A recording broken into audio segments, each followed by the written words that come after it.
Bonjour, Christelle Seri, coach marketing. Je vous parle de public cible et pourquoi on essaie de définir un public cible. Ma phrase qui revient tout le temps, à essayer de rejoindre tout le monde, on rejoint personne. C'est pour ça que c'est important de bien définir à qui on s'adresse principalement. On va souvent définir des publics cibles primaires, secondaires et tertiaires. On va développer ce qu'on appelle des personas, donc vraiment une identité derrière. Mais la raison pour laquelle je voulais faire ma capsule, c'est que vous puissiez comprendre pourquoi on a besoin de définir justement ces publics cibles-là. Quand on a un service ou même un produit, c'est sûr que le produit peut être acheté ou le service par plein de monde différents. C'est pas vrai que c'est toujours le même carcan puis c'est toujours le même style de personne.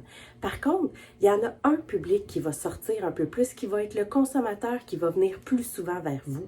Ça va être notre public cible primaire. Ça peut être aussi le public que vous voulez absolument rejoindre. Donc, je vous donne un exemple. Vous avez un magasin de chaussures.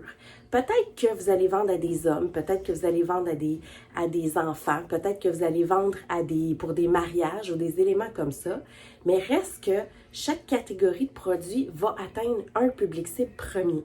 Exemple, les mariages, c'est assez précis dans le fond le type de personne qu'on va rejoindre. Est-ce que ça veut dire que vous n'allez pas cibler la mère de la mariée, que vous n'allez pas cibler d'autres personnes? Non. Ça veut juste dire que quand vous allez prendre votre public cible, par exemple, du mariage avec vos chaussures, votre discours va être orienté vers ce public-là. Vos stratégies publicitaires vont être orientées vers ce public-là.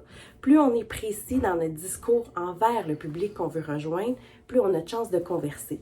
Si vous dites que vous vendez des souliers mariage haut de gamme, cheapette pour vos enfants, vite fait pour tous les jours, puis que vous n'avez pas de ligne directrice, c'est difficile pour le consommateur aussi de voir l'élément différenciateur.